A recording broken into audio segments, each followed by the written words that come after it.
That's crazy. God, he drives all the way to Gibraltar. Yep. Yeah. Every day. That's nuts. And it's a far cry from where he used to drive. Oh, yeah. He used to drive like 2 miles. I hope that was a lot of money that he got for that. I hope so, too.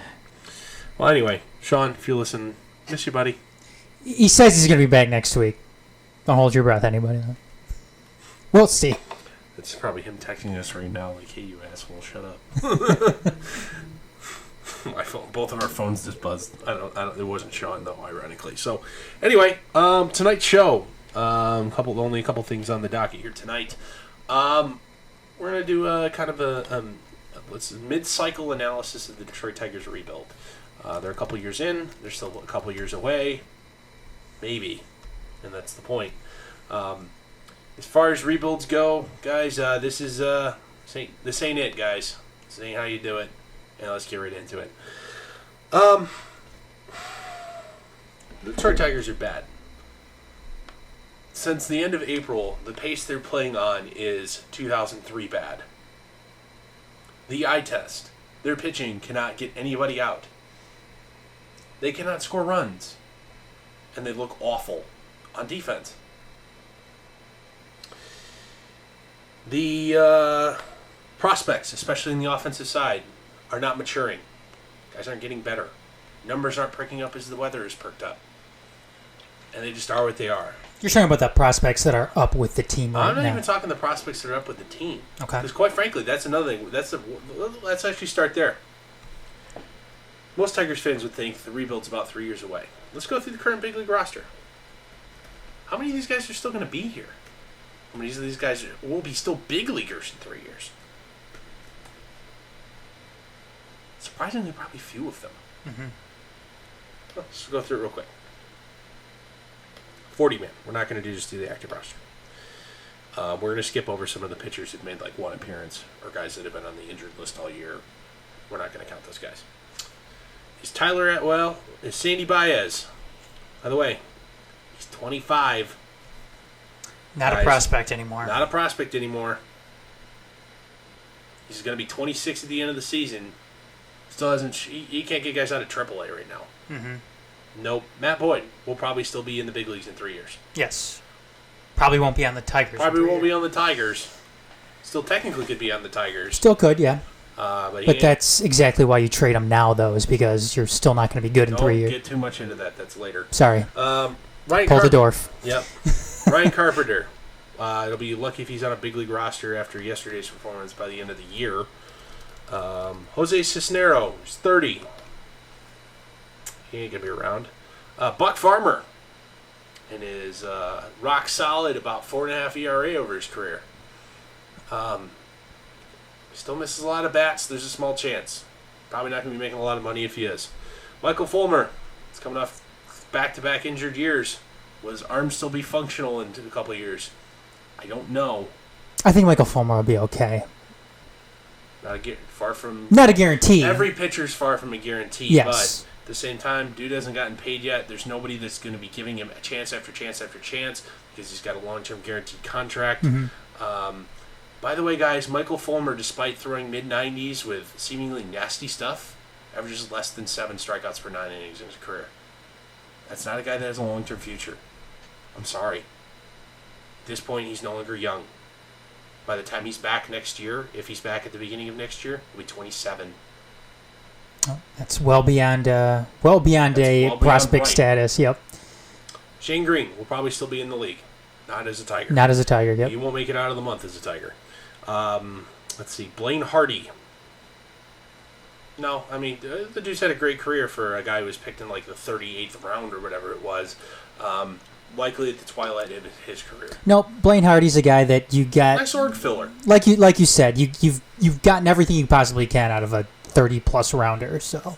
Who wasn't yours originally. No. Scrap heap signing. Yep. You've got more than great value out of him. Joe Jimenez.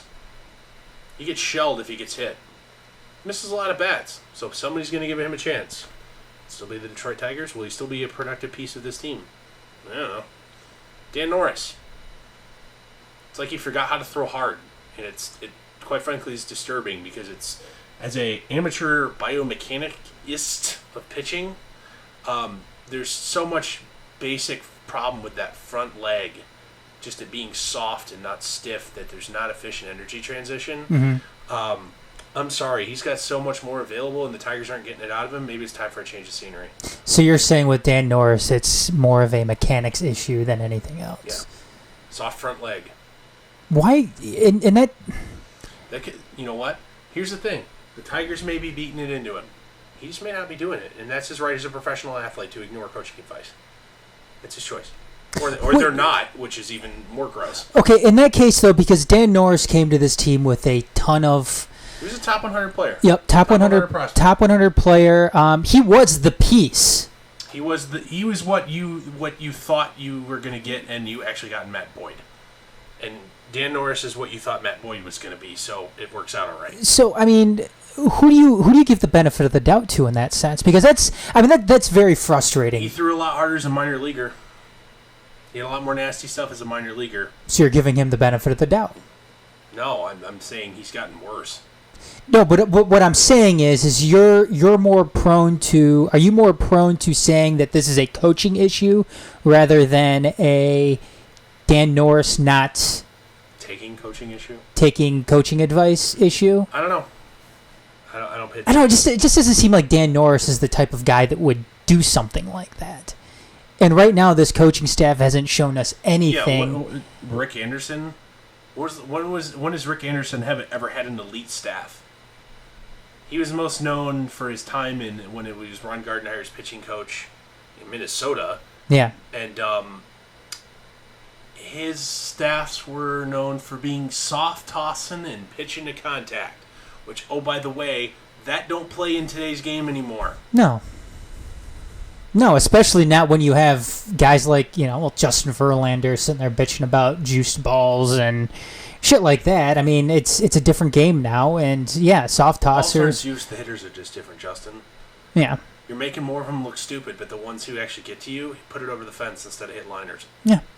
Different game. I mean, I know it's off topic, but that's just veteran curmudgeon Justin Verlander and not wanting to adapt I'm not to. going to read too much into that either. No. All right, next. Franklin Perez, who is supposedly the prize of the Verlander deal, isn't healthy. Nope. Really hasn't been healthy. He's also only like 20 or 21. Yeah. I'm not. He will still be in the organization in 3 years. I'm not overly concerned about that If either. he's playing pro ball, he will still be in the organization in 3 years.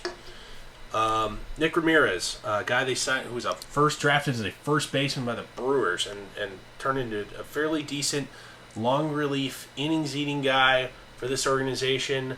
Will over the age of 30 already? Will he still be in pro baseball? Probably not. Next, Zach Reniger, who's back up with the big league team, by the way. Puke, no. Trevor Rosenthal, probably not, because he can't not walk people. Gregory Soto. Guys, he's 24 already. He pitches like an A-ball pitcher. He won't be in the league. Daniel Stumpf, situational lefty, you can't get lefties out. No place in this league. Spencer Turnbull will probably, if his elbow doesn't explode, will probably still be part of a big league roster. He's had a nice season too with Detroit. Not bad. Yeah. Since the went on the bereavement list there, I believe it was the death of his father. Maybe there was a death in the family. Yep. Hasn't been the same. His ERA's up a total run since that period of time. Jordan Zimmerman, he'll be lucky if he's on he's going to get paid $25 million to do nothing next year. All right, quick go through the catchers. Grayson Griner, John Hicks, Bobby Wilson. No, and no. No. Grayson Griner is going to be, guy can't hit. Well, here's the deal. Decent, could he have a Bobby Wilson type career? Bobby Wilson's never gotten more than like 160 at-bats, but is like 38 and still playing big league ball. Mm-hmm. Could he have that kind of career? Maybe. Do the Tigers seem to think he has that level of defensive value? Yeah. Do I see it? No. But then again, I'm not a big league scout. But I'll tell you what, dude can't hit. No, he can't. He never really could hit in the minors either. He had one season where he hit like an empty 300. with a sub 700 OPS, guys. I mean, this is not a big league ball player. No, he's not. I mean, and he'll give you a little something behind the plate too. But I mean, he's a really nice receiver. Yeah. I'll give him that. Teams don't run on him. He's a really long arm thrower because the dude is actually the tallest catcher to ever catch a game in the big leagues. I mean, he's a little bit above average when it comes to. He's an above average defensive player, but his bat is so bad you can't play him. Yeah. Next, into the infield, Sergio Alcantara. This is one of the guys you got back for JD Martinez. He's on your 40-man roster. He's still in Double-A ball. Oh, by the way, his OPS is sub 600. Wait, did you say it's OBS or OPS? OPS. Oh. OPS, Sergio Alcantara. Sorry, it's not sub 600. It's 630. Still not good. His slugging percentage is 296. It's even worse. That's his slugging percentage, guys. That's not a batting average. It's his slugging percentage is 296. Guy does not have a big league future. I'm sorry. I don't care how slick of a fielder he is. If he's that fucking useless offensively, he doesn't have a big league future. Gordon Beckham's not going to make it. And Dorf, that's one of the guys you got for. He was supposed to be the crown jewel for JD Martinez. Yes. Oops. Gordon Beckham. Nah, he ain't going to make it out of the month. Miguel Cabrera. Only because he's under contract for that long. Will he still be a big leaguer, assuming his knee doesn't fall off? Jamer Candelario. I'm not convinced Jamer Candelario, I'm not convinced any longer he's a 600 at-bat guy. Is he a guy that could play first and third base, get about 400 bats a year, and be a productive big leaguer for 8 years? Yeah. Is he a franchise cornerstone? Definitely not. Then again, you didn't trade the guys you traded for. Jamer Candelario, who is the prize of the Alex Avila and Justin Wilson deals. Neither of those guys are franchise cornerstones. You got what you paid for. No, definitely. Jamer Candelario has a place on big league rosters. He will probably still be on yours. Yeah. That is okay. Yeah, no, I'm... Is he anything better than a 6-hitter on a decent team? No. No.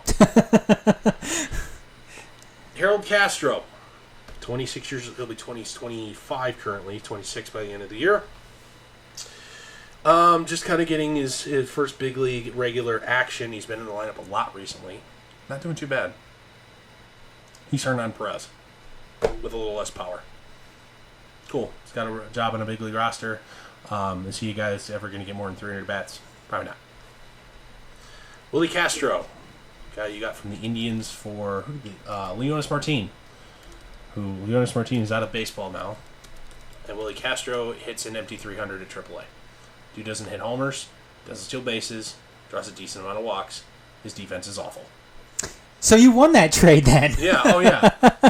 Now, is Willie Castro anything more than a Major League 7-hitter in his future? Is that his peak? Dude's only 22, still may physically grow.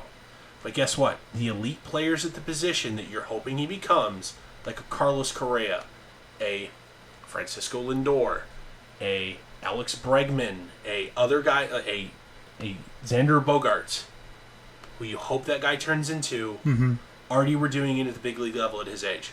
Oh, by the way, all those guys can pick it. Castro, by all reports, can't. Okay? He's a bat-only shortstop. Well, you've already got some of those in the organization. He doesn't have a home here. I'm sorry. I'm not convinced Willie Castro will be more than a utility bat. And that's okay, because that's what you got him for. I mean, for what you gave up for him, or got him for, rather, couldn't expect any more. And your next shortstop up is still in Double-A. Well, probably Castro will probably see innings before the guys in Double-A. Yeah. But that's the other problem with the guys at Double-A. I can't pick it either. Brandon Dixon. Nice find.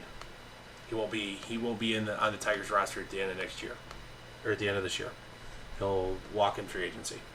DeWall Lugo. Sorry, 4-air, can't hit big league pitching, doesn't have any defensive value, doesn't steal bases. Bye-bye. Another piece of that JD Martinez trade. Came over as a shortstop, now can't even hack it at second base or third. Can't hit big league pitching. He can mash AAA pitching, but I'm sorry, guys. Dude's 25 already. Not to mention, Dora, I mean, that's... People really can't expect a whole lot, too, in the return for that trade, because Arizona's farm team at that time Blue. was dog shit. Well, it's because it wasn't necessarily because they were a bad org. It's just all their young talent had just recently graduated. Exactly. Like a Jake Lamb, Brandon Drury, when he was actually decent at the time. All their Archie Bradley, all their talent had very, very recently matured. And I'm sorry, I don't buy that the Diamondbacks were the only team calling for a guy who's averaged like upper 30s at home runs and driven in 100 runs and hit 300. Exactly. Like I could understand that the value of JD Martinez was expiring. Exactly. I mean, he was a rental player, and that's exactly what he became for the Diamondbacks. He didn't re-sign with them, obviously. Guess what? They made the playoffs that year. They made the playoffs that year. Yep, they did.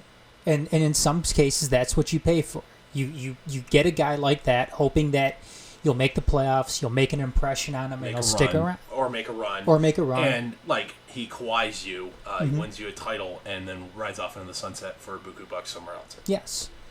But that's, I mean, I know a lot of people are going to be expecting a shit ton in return for JD Martinez at the time, and they're kind of seeing what the result of the true result of that trade was. But that's pretty much expected considering what the Diamondbacks were at that time and what they had to offer. So, all right. Next, Nick Castellanos will not be a member of the organization at the end of the month. Will he still be a big leaguer in 3 years? Absolutely. He'll be a 500 at bat, first base DH type, who'll hit you 280 with decent power. There's plenty of room in the league for that. Nico Goodrum, who, by the way, is 6 days older than Castellanos. Will he still be in the big leagues? I don't know. Doesn't hit consistently enough. No, he's very, very defensive value. Does he have a role as a part-time player in a bad team? Sure. But will he be a part of a rebuilding Tigers team? Probably not. Jacoby Jones, who, by the way, is 2 months younger than Nick Castellanos. All three of those guys are the same age. I'd love to think he may be a transitional piece for the Tigers. Will he be the everyday center fielder when they're ready to win again? Probably not. Will he be on the team when they're ready to win again? Probably not. It's all because he won't hit enough. His defense, by the way, if you look at the advanced metrics, is he's now a negative defensive player this year. He just doesn't hit enough, guys. I'm sorry. You love the guy, but he's not a big league regular. He's just not. He's a nice role player. Nice role players grow on trees. I just don't think he'll be a part of the team. Victor Reyes. Draw a fucking walk and hit some homers in the big leagues. Next. Christian Stewart. If you look at his slash line since he came back from injury, he's been an average big leaguer. He's not putting the ball in the seats as much as you'd like. That's all right. That'll come with time. Mm-hmm. He's walking some. He's hitting the ball for extra bases. He's still striking out a lot, but you know what? That's not a problem anymore. Today's game, that's not a problem. He's a butcher defensively. But you knew that. God, you knew that. But boy, is he bad. And it's not just... I don't know if it's just a physical thing, but it's in between the ears. He is just bad defensively. You can't... There's nowhere else to put him. He's in left field. That's the best place to hide him. You've got Miguel Cabrera under contract for 3 more years. The only place he can play is DH. I'm sorry. Christian Stewart is going to have to play defense for 3 years at least. And it's going to be bad. Yep. Part of the reason why you are... you are where you are. You are where you are, and why you have that window right now as far as the rebuild goes. That's part of the reason why we're looking at 3 years, mainly because Christian Stewart will probably still be a part of your team. Oh, sure he will. Sure he will. He'll probably hit 5th for you most. When your team's ready to win again, Christian Stewart is a guy who will hit 5th for you. Yeah, it might and play. Get 600 at bats. My point though is the Tigers' rebuild is contingent on that Miguel Cabrera contract. Sure. I mean, you're not going to be... How fast can you get out from under it? Exactly. You're not going to be winning with Christian Stewart playing left field and Miguel Cabrera as your DH. It's just not going to happen. So that's Nick Castellanos is your right fielder. Yeah. So that's one of the reasons why you are still 3 years out from actually doing it. Before we move on to some of the minor league stuff here, would you be against? I know this bridge is probably burned. The organization's relationship with Nick Castellanos is largely ruined because you know what, he is your best younger player, and you haven't paid him yet, like you have for everybody else since he's been here. He's seen everybody else get paid except himself. So I get why you feel slighted. I totally do. Would you be willing to give him a 5 or 6 year contract, somewhere in the $120 million range? You know, it's 18 to 20 year average annual value, and just stick him at first base, on the fly. Fuck it, you're gonna learn it. We're gonna be bad this year anyway. If you fuck it up, who cares? Yeah, because honestly, and then he is your first baseman going forward. Dorf, I would be okay with that because right now I don't see anybody coming up worth a damn to put at first base. Oh no, there is no first base prospects within the organization. No, so I'm okay. You know, the guy that they took in the second round last year, it might have been, I think it would have been 2018. Ronaldo Rivera, he's a JUCO kid, just a lefty power bat. Oh boy, he got demoted back to low A ball, and he's still not hitting there. And oh, by the way, he's like 22 or 23 already. And in low A ball. In low A ball. Is he buying them all beer now? No, Dorf. He, by the way, is hitting only .234 with a .338 slugging percentage in low A ball. Dorf, I would be okay with that. You give him a 5-year deal that's beyond the window of the rebuild. At age 22. Yup. You by the time that contract is over with, you would be. He'd either be a key contributor on a rebuild team or on his way out. Yes. Yes. I'm okay with that. Okay. Are you okay with that? I wouldn't be upset. I'm not actively cheering for it, but I would get it. I would be all right with it. I'd be content. I don't think they're going to do that, but... So moving on to the minor leagues. So an organization that is in the point of the rebuild that the Tigers are should be... Some of their guys that were in system that were maturing should be reaching AAA now and are knocking down the door. Well, they are, and they're struggling hard mighty. Daz Cameron, one of the other pieces you got for Verlander. Son of Mike Cameron. Barely hitting above the Mendoza line. Power. It's only got 9 homers on the year. But he struck out in over a third of his at-bats. He walks not enough to make it worth it. Doesn't hit enough homers to strike out at that rate. I'm sorry, you need to be Joey Gallo level power to strike out that much. And the thing is Daz Cameron, too, isn't spectacular in the field. No. He would be a below average center fielder, above average right fielder. And that's okay. He's a 7-hitter. He's a future 7-hitter. And you notice how many guys I've said that about already. Yeah. You need some guys who are premium bats at the top of the order. They ain't here. Willie Castro, we've already talked about him. Dewal Lugo's crushing minor league pitching to a 348 clip this year. He looks absolutely lost at the big league plate. Jake Rogers, also the third crown jewel. All 3 of the guys that you got for we've talked about. Yeah, we've gotten for Justin Verlander. Gloves ready. Has been ready. Was in the Futures game this year. He's all or nothing at the plate. It's in 221 in AAA ball. He also hits he hits a decent amount of homers. I think he's got something like 15 on the year. 2 double in AAA. It's all right. He just strikes out a lot. He walks a lot. Hits the ball hard when he makes contact. Contact's inconsistent.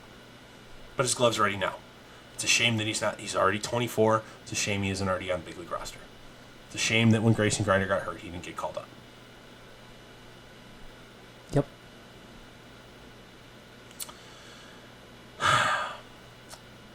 And I go down the list. The rest of this AAA roster is all org filler.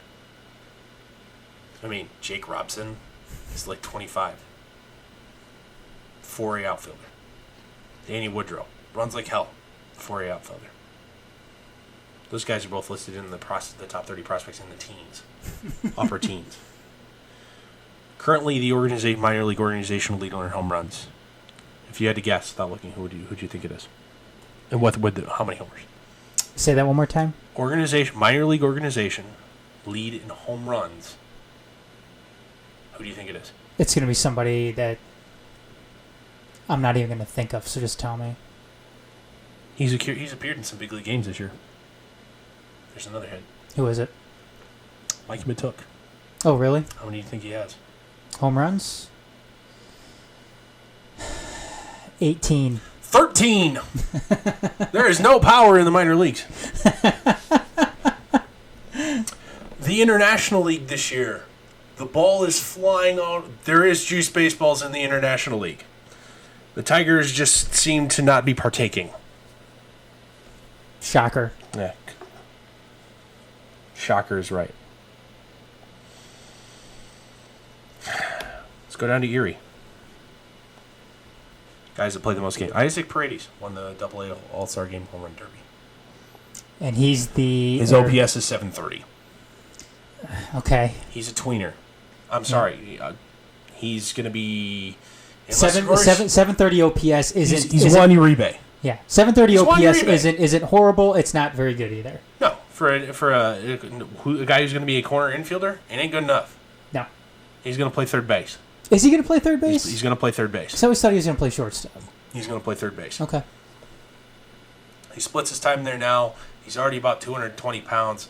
220-pound shortstops don't play in this league unless, of course, they're 6'5", like a Carlos Correa or Tulo. And, oh, by the way, guess what Tulo can't do? Stay healthy. Yep. And, Paredes is 5'11". He's a third baseman. You may be able to Jose Ramirez him at second base, who's listed like a $185. That dude is no less than 230. Who are we fucking kidding? He may be able to play second base. I still think a guy who arrived at about the same time, Cody Clemens, Rogers' kid. Yep. If he matures, I think he's already ready to play defensively. It's whether or not he'll hit enough. Will probably be your second baseman at about the same time. Didn't he flick off the opposing bench in college? It wouldn't surprise me. I think he did. All right, let's go through the rest of the team here. Jose Azocar, my international league signing, international free agent signing 15 billion years ago. He's only 23 somehow. 4A outfielder. His peak. Doesn't hit for power. Sorry, doesn't run well enough to play center field. Doesn't hit for power. Doesn't have a home on my big league team because he's not going to displace Christian Stewart. He doesn't hit enough for power to play right field. I'm sorry. And he's not Nori Aoki either, where I can put him in right field and the dude's just going to spray the ball and play over the place, and that has value. Mm-hmm. He ain't it. Derek Hill, first-round pick in, I think, 2014. Been around forever. He's still only he was a high school draftee, so he's not overripe yet. He's 23. His OBP this year is 286. On base percentage is 286. Mm-hmm. He's hitting the ball over the fence, and plays very good defense. But he strikes out in a third of his at bats. Doesn't hit for average, or enough power to justify that level of ineptitude with the bat. Cam Gibson, overripe. Peak fourth outfielder. He'll get infinite chances because Daddy works for the organization. Sergio Alcantara, we've talked about him. Doesn't hit the ball. And then the rest of this team, org filler. Who cares? Org filler. Down to Lakeland. This is A-ball. These are the guys that would be just getting their first shot in 3 years. Cody Clemens. Decent OPS. Doesn't strike out as much as we thought he would. He walks plenty. Just isn't hitting for average. Playing all right defense. Okay. Guy's got a future. Can we preface this, though, the A-ball guys, is, and you kind of did it already, you really can't put a whole lot into anything. Correct. With these guys, whether they're good or whether they're bad. Just because it's just such an outlier in comparison to the rest of the only trek like up one to other. the show. There's only like one other guy on this A-ball team that I think may have a future, and it's Cole Peterson. The dude absolutely picks it. He's actually hitting a lot better than we thought he would. Mm-hmm. You know what his future is? Fuck, why is his name escaping me right now? Pete Cosmo. He's Pete Cosmo. The guy will be in your organization forever. He'll never be a franchise cornerstone. He'll be a part-time player. He hits ninth when he's in the order. Yep. If he makes it at all. The rest of this team, org filler.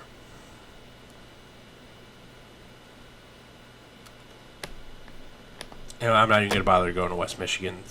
Other than there's a couple guys on this team that were like Wenzel Perez, who was getting his dick sucked all preseason long. Dude's OPS is under 600. Yeah.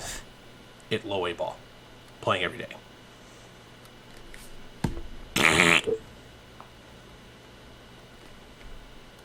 Pitching staff. The Toledo team ERA is like 7, by the way. It's garbage. It's awful.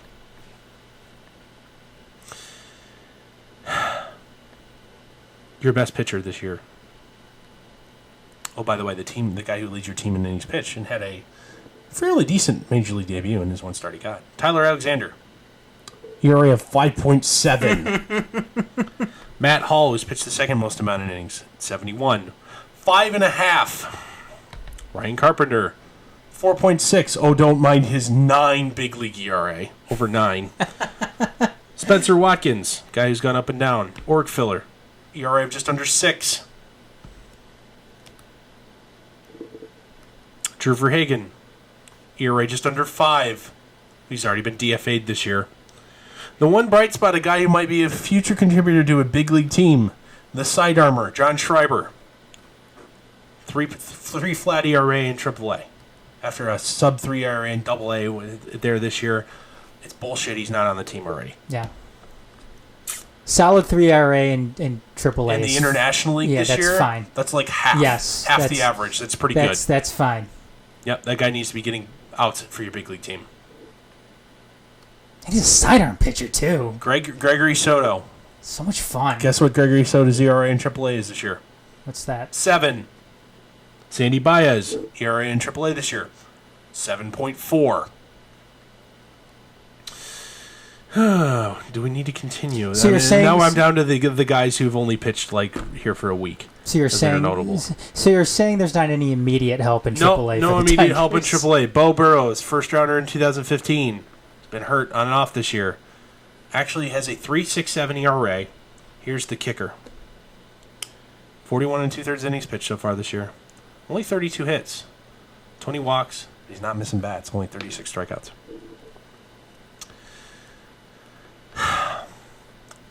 I wouldn't be upset if he got a September call-up. Pitched 5 games in September. Cool. He's only 22 or 23. That's fine. Yep. Down to the Seawolves. Pitching staff. This is the Golden Boy pitching staff. This is where all your guys that should be ready to go in 2 or 3 years are at. Matt Manning. Good year. Been pretty lately. Got shelled in the futures game. Alex Faedo. Gives up a lot of dingers. 14 in 94 innings pitched at AA ball. Striking out a ton of guys and doesn't walk anybody. If he can hit those homers down, he'll be a member of a big league bullpen. He'll be a 7th inning guy. Anthony Castro, just recently promoted to AAA, I believe. Nasty slider. That's all he's got. Walks too many people.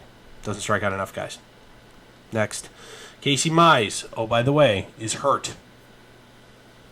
Everybody who is negative on Casey Mize coming out of college, oh boy, those mechanics are a ticking time bomb with that shoulder even more than normal. Guess what?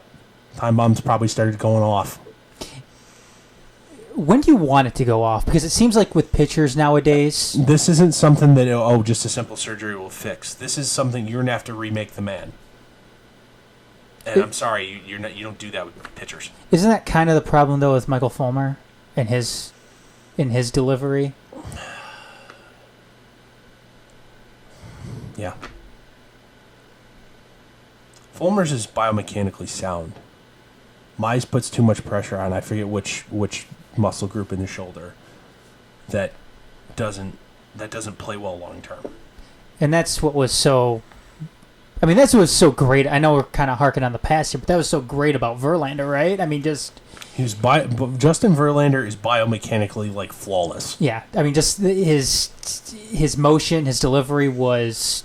And here's the thing. Justin Verlander, the one injury he's really ever had was his abs. Yeah. He tore an ab. Which they had to tear him apart to fix. Yeah, which they had to literally cut his gut in half to fix.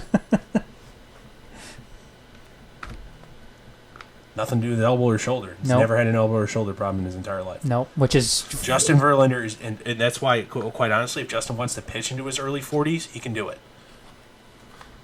Could be with the Tigers. Oh, boy. Like Kenny Rogers-style return. Throwing like Kenny Rogers was great, though, with the Tigers. It was fun. I love Kenny Rogers with the Tigers. Okay. Guy I'm kind of potentially high on, Zach Houston. He's 24. Really bad start in AAA this year. Gone back down to AA, dominated. Still walks too many people. Misses a lot of bats, though. With the rest of this list, Tariq Skubal just got promoted from Lakeland to Erie, kept it up. A lefty who they stole in the 9th round somehow, strikes out like 14 batters per 9 and walks nobody. Is fucking great. Since he got promoted to AA, 2 starts, 10 innings pitched. 21 strikeouts, baby! Against 2 walks. And 10 innings of work. Sorry, 3 10 innings of work. Hey, not bad. Wouldn't be upset if he got a look-see. September? Yeah, well, with the new September call-up rule, you can only have 28 guys. Mm-hmm. You can't call up all 40. Yeah. So, it's bullshit. Anyway, and we're not going to go into Lakeland's pitching staff. It's just too nuanced and too far away at this point. Other than to say Franklin Perez is only pitched in 2 games. Where's Stephen Moya at? I think he's in Japan, actually. Yeah, he is in Japan. Yeah, he is. I already saw it. Okay, like what's his line look like? You can actually Baseball Reference actually has Japanese stats now. Oh, do they? Yes. Oh, good for them. This year in Japan, he's only played in 7 games, 1 homer, 3 RBIs, 227, 364. Huh. Kind of sort of the same stats he had. Sorry, I take that back. He's played for 3 separate teams in Japanese leagues. This year he's at 293. Oh, that's not bad. They don't have defensive stats for Japan. So good for him.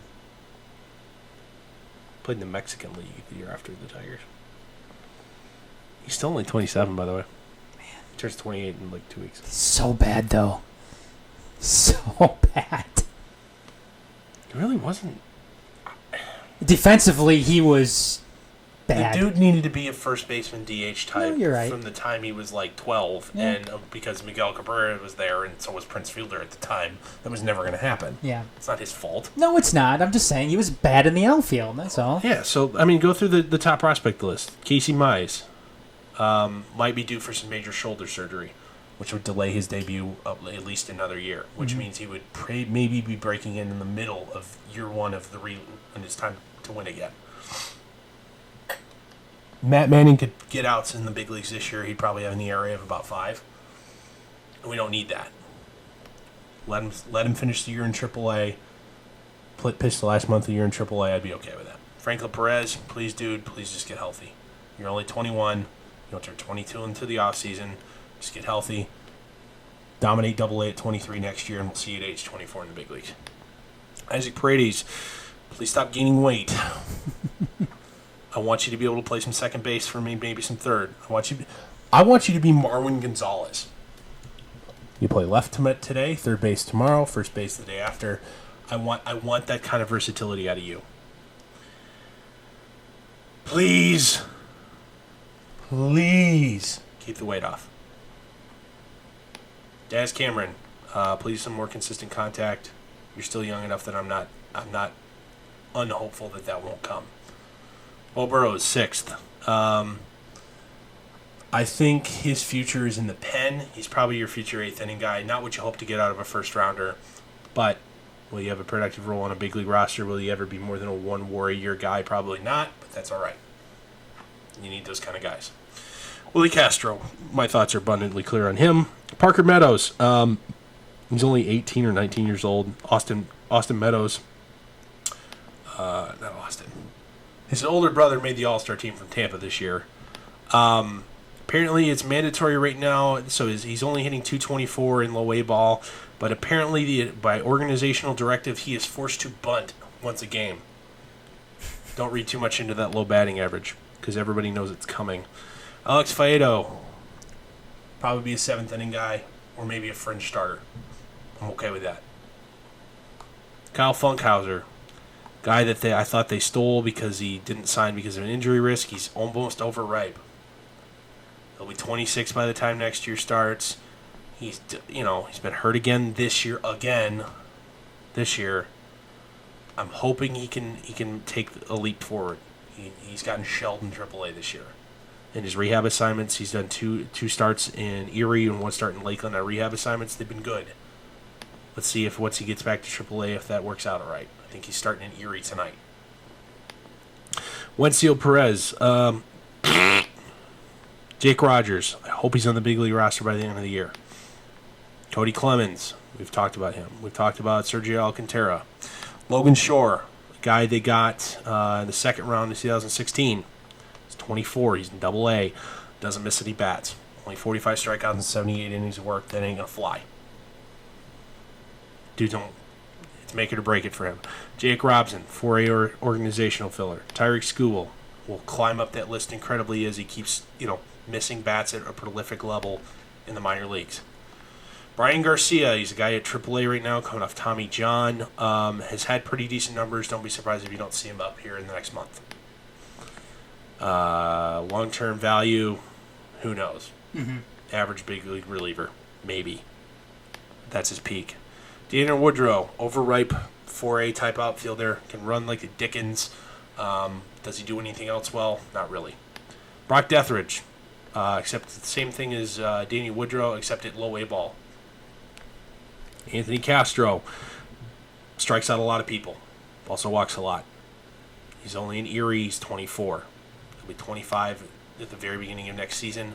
Let's make it. He just got promoted to Double-A. Let's see what happens. Or up from Double-A to Triple-A. I don't think he's made his Triple-A debut yet. Let's see what happens. John Schreiber should be in the big leagues right now. Derek Hill, almost overripe. Doesn't do anything well but field. Zach Houston, maybe a potential big league bullpen guy. Soto, Baez, we've talked about them. Matt Hall's an overripe 25 or almost 26-year-old. Well, he turns 26 next week. 26-year-old, soft toss and lefty. Strikes out a ton of guys in the minor leagues. Hasn't shown he's been able to get big league outs.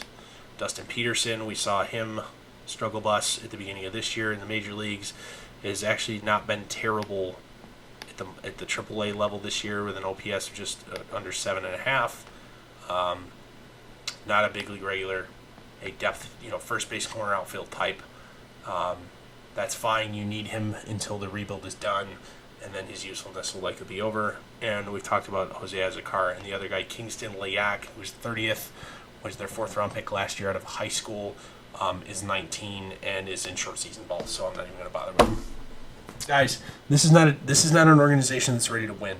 They have enough bad contracts that they will not have the financial flexibility, nor has Chris Ilitch shown the willingness to outspend reality. Whether it's on international free agents or taking shots on guys. And this team is not ready to win. This team will not be winning in 2022 like they've been promised. Mm-hmm. This is not how this isn't going well. Your guys within your organization aren't getting better. Your supposedly top-end prospects, the guys that were supposed to be that coveted haul that you got for some of these guys that you've traded, suck, or they aren't maturing fast enough. Your draft picks aren't living up to their first-round berths. You've got nothing out of the guys you've taken in the second, third, and fourth, fifth round. Mm-hmm. And this is not a good big rebuild. No, this is not how it's done. And I was going to say, this is not how the Astros did it. This is not how Tampa consistently is good. This is not how Minnesota has built their team. Mm-hmm. No, I was going to say when you bring this all together, Dorf, it's not there. It's not there, and keep in mind too, the reward from all of this was Avila getting a contract extension with a year and a half left on his deal. I understand that. I'm not going to be too upset. Why not? I'm not going to be too upset. Why not? I at least admire Avila that he stuck to the plan. And it seems like the organization is willing to let him stick to the plan. Do I think his plan is good? I don't think so.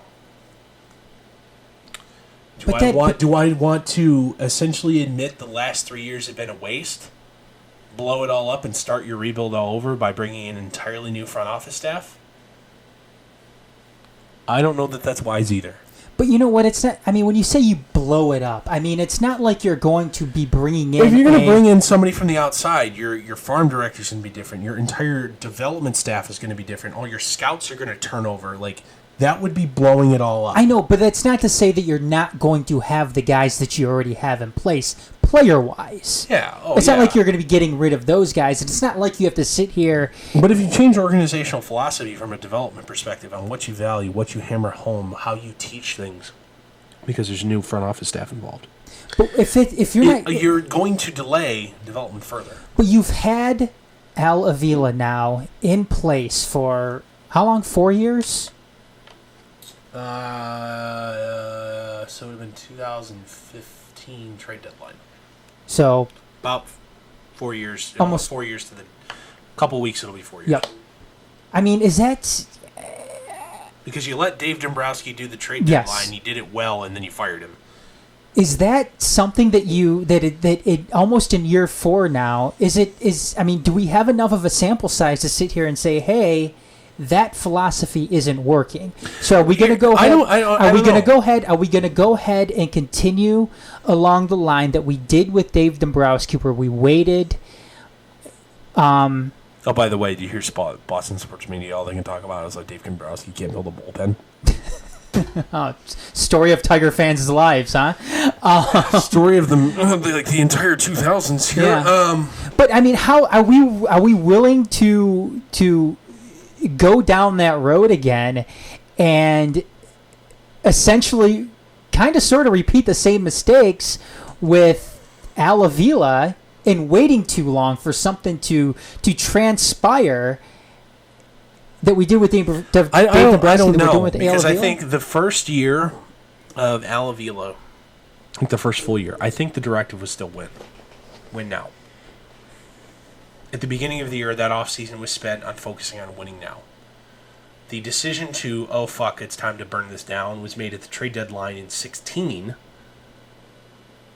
After some contracts were handed out, like Jordan Zimmerman's and Mike Pelfrey. Mike Pelfrey's was only a 2-year deal. That's never going to kill you. But a Jordan Zimmerman type signing, that's $120 million and a delay in organizational development. But that was made in a win-now mode. Jordan Zimmerman was arguably at that offseason was the second best free agent pitcher available. I know, Dorf, but when you look at it though, when we take all those variables into it, the signings that he made didn't work. Correct. When he went and traded those guys, when he went and traded a Justin Upton, when he went and he traded a JD Martinez, when he went and he traded, I'm not going to mention the Avila and Justin Turner trades. His own son. Yeah, I mean, just because Justin Wilson, not Justin Turner. Oh, yeah, Justin Wilson, sorry. Just because that's whatever.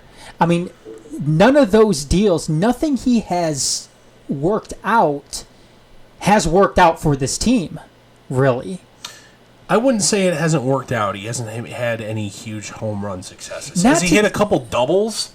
Sure. Not to the point where you are saying, "Oh, you know what? This might expedite this rebuild a little bit." Acquired he hasn't fleeced the Marlins for an intergenerational talent. Now, is it entirely his fault? No, it never is. It's never one guy's entire fault. Correct. I think a lot of this blame goes on Chris Ilitch too. Keep in mind, inconsistent organizational direction. So yes, here's another thing. Because in Major League Baseball, you don't have a salary cap. You have luxury tax. You don't have a salary cap. So if you believe what's being reported, to take Jeff Moss with a grain of salt, whatever you think about him, but Jeff Moss has said of Detroit Sports Rag on Twitter that Chris Ilitch has actually run day-to-day operations of the Detroit Tigers for the better part of the last decade of Mike Ilitch's life. Mike Ilitch had veto power, and if Mike Ilitch got bored in an offseason and said, I want to go spend buku bucks on Prince Fielder, Mike Ilitch got his way. But Chris has run the day-to-day operations of the Tigers for a while. And now that Dad is no longer there. Is no longer there to say, fuck it, spend all the monies, it's not going to happen anymore. Mm-hmm. Chris is here to make money. Dad was there to win a World Series. Chris ran the team with the eye on profit. Dad overruled him because he wanted to play with his toys. And you know what? You don't get a professional sports team. I've said this before. To make money. To make money. You don't. It's a great way to make money. It Absolutely. Is. Owning a professional sports franchise. When was the last time a professional sports franchise went belly up? Nothing. Not in my lifetime. No. I mean, you've had teams get taken over by in the four major. But you've had teams get taken over by leagues. Yeah. I mean, the Arizona Coyotes got taken over by the NHL. Well, it's hockey in the desert. Hockey. Special Hockey almost went underneath. Yeah. When was the last time the NFL, the NBA, or an MLB team went broke? Well, they have contingency plans. I mean, when they see a problem, they fix it. They take care of it. Okay, right. Moving the Expos to San Juan. Yeah. Getting ready to move the Rays to Montreal. Hard time. God, they're never going to get anybody to play for them. But no, I mean they look and see an issue and they take care of it. Yep. But yeah, and here's the thing: when was the last time in those three sports? Let's take hockey out of it because hockey almost died. But they're in good standing right now. They're in decent standing now. Hockey almost died in our lifetime. When was the last time you heard a big league team that didn't have an irrational spending spree like Mike Ilitch wasn't making money? The Oakland A's, for all their penny pinching, they always make money. Tampa Bay, for all their penny pinching, always makes money. But they never win. Pittsburgh, for all their penny pinching, always makes money. They don't win. But here's the thing. The owners aren't there to win. They're there to make money. Mm-hmm. And the sooner people realize that, the better. And the thing Chris Ilitch has no incentive. At this point in his life, he's a middle-aged man who I don't know if he cares whether or not the Tigers ever win anything during his ownership. His dad Mike Ilitch made it abundantly clear that's all he cared about. Money be damned. Yep. I'm old. I'm going to die. I don't get to be buried with this. I'd like a World Series ring on my finger when I go into the ground. Mm-hmm. He didn't get it. Came close a couple times. Didn't get it. Until you get somebody like that again, it's going to be a lot of... And quite frankly, I don't know this for a fact. I don't see the organization winning with Chris Ilitch. No, neither do I.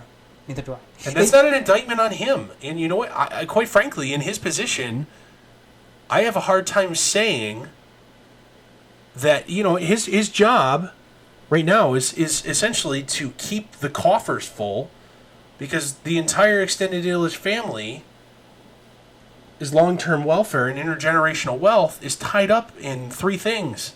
Well, four, really, if you count the casino. Tigers, Wings, Olympia. Little Caesars. So fourth, if you Olympia... Fox. They're not going to go to the poorhouse because the Fox Theater goes out of business. No, but you own two major sports franchises. The Ilitch family may be cash... Realistically, there's a very good chance these guys are actually cash poor, relatively speaking. You're currently ripping off the people of Detroit with District Detroit. Yeah. There's a very good chance they don't have... I mean, they have fuck you money, but they don't have fuck you money. Because all of their assets, their wealth, is tied up in businesses. So they're immensely wealthy. They could, shucks, we have to sell MGM. And we'll make... Motor City, sorry. We'll have to sell Motor City Casino. Oh, Dan Gilbert just got $1 billion for Greektown. Ah, shit. Like, Motor City's better than Greektown, so, well, damn, we could probably get 2. Like, oh no, we're no longer cash poor. Shucks. Like, they may be, for, high roller billionaires, relatively cash poor. And that may be the truth, which means Mike Ilitch can't cut a check to the Detroit Tigers Incorporated to cover Prince Fielder's salary this year because they're not going to make it up in total revenue. Chris Ilitch probably can't do that.